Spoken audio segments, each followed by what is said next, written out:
Hi friends, చూస్తున్నారు కదా, దీన్ని న్యాచురల్ రాక్ క్రిస్టల్ అంటారండి. ఇంకో పేరు వచ్చేసి క్వార్ట్జ్.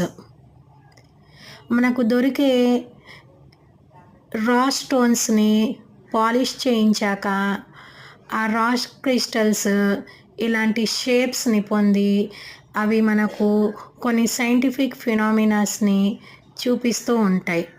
ఆ సైంటిఫిక్ ఫినామినా ఏంటి? Refraction, reflections and dispersions. Refraction అంటే మీకు కనబడుతుంది, అలాగే రిఫ్లెక్షన్స్ అంటే దగదగా మెరుస్తుంది చూడండి ఈ స్టోన్ లైట్ పడగానే.